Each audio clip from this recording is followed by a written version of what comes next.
એટલે નિશ્ચયથી જીવની શુદ્ધિ થાય, મહિમા સમજવાથી અંતઃકરણ પવિત્ર થાય અને નિયમ પાળવાથી ઇન્દ્રિયોની શુદ્ધિ થાય.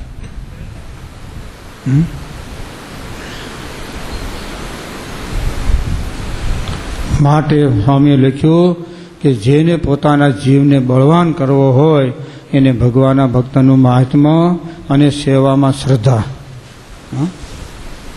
બે વસ્તુ લેવાનો. સેવા અને શ્રદ્ધા એને કરીને મહારાજગી તત્કાળ બળને પામી જાય છે. તો એ જેવો બીજો કોઈ ઉપાય નથી.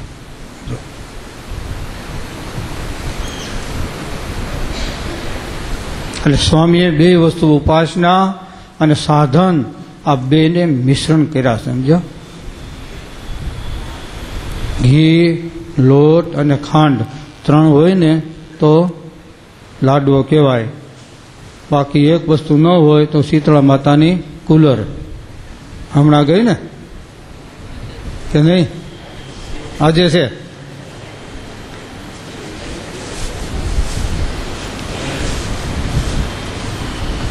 લોટ, ઘી અને ખાંડ ત્રણ હોય ને તો સુરમાના લાડવા કહેવાય. અને નકર તો સીતા માતાને કુલર તો ખરી. હા, એ તો એમાંથી જવાનું નથી કાંઈ. હા, એ વસ્તુ બનવાની છે બસ.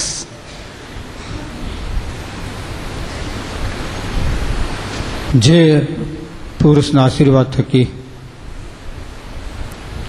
જે આપણે બે રીતે વ્યવહારના માર્ગમાં અને સંસારના માર્ગની અંદર આપણે સુખી છીએ, એનો કોઈ હેતુ હોય તો ગુરુ મહારાજનો આશીર્વાદ છે બસ. આપણું કોઈ સાધન નથી, આપણો કોઈ પરિશ્રમ નથી, પરંતુ એની એક દયા બસ. શું આપણે કરી દેવાના બોલો? એને આપણે માટે 92 વર્ષ સુધી પોતાનું જીવન આપી દીધું છે. ચંદન ઘસાય અને બીજાને સુગંધ આપે છે. બોલો, દીવો પોતે બળે છે પણ પ્રકાશ કરે છે. અગરબત્તી છે, પોતે બળે છે પણ બીજાને સુગંધ આપે છે. એમ એવા પુરુષ આ લોકમાં આવી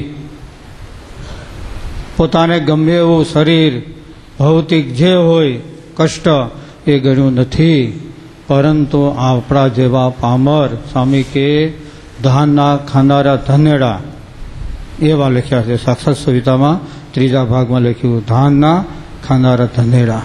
બોલો, એની ઉપમા આપણને આપ્યા છે. બોલો, પણ છતાં જેના ભાગ્યમાં ભગવાન લખ્યા હોય એને માટે બહુ વાંધો નથી.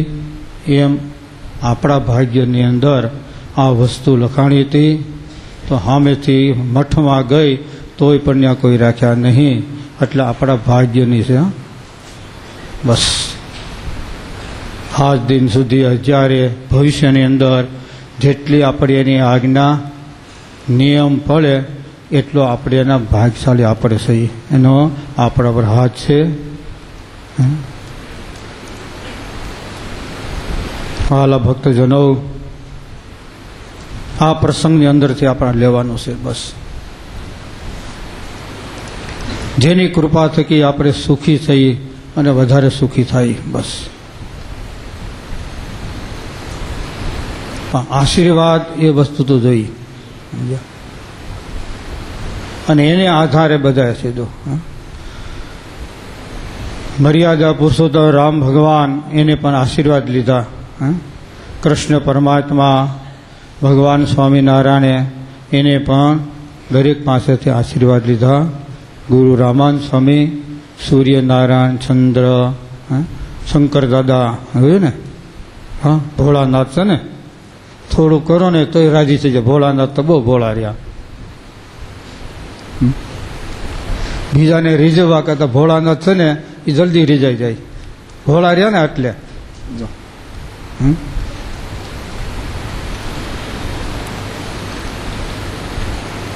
એટલે દરેકને જીવથી લઈ અને શિવ સુધી દરેકને આશીર્વાદની જરૂર પડે. સ્વામી કે આશીર્વાદ વસ્તુ હોય એ કોઈ દિવસ એની જિંદગીમાં દુઃખી ન થાય, પાછો ન પડે.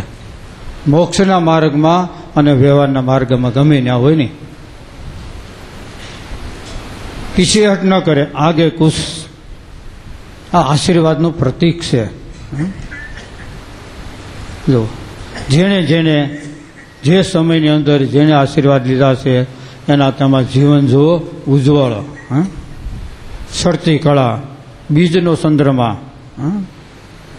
બીજનો હોય ને પછી ત્રીજ, જેમ જેમ આવતી જાય એમ ચંદ્રમાની કળા ઊંચી આવતી જાય. એમ જીવનની અંદર આગળ પ્રગતિશીલ થતા જાય. એટલે 3 દિવસ એની કથા, એનું પહેલું સત્ર છે. 10:30નો સમય ફાળવવામાં આવ્યો હતો અને 10:30 પૂરા થાય છે. તો અત્યારે અહીંયા મારા પ્રવચનને હું વિરામ આપું છું. બોલો સહજાનંદ સ્વામી મહારાજની જય.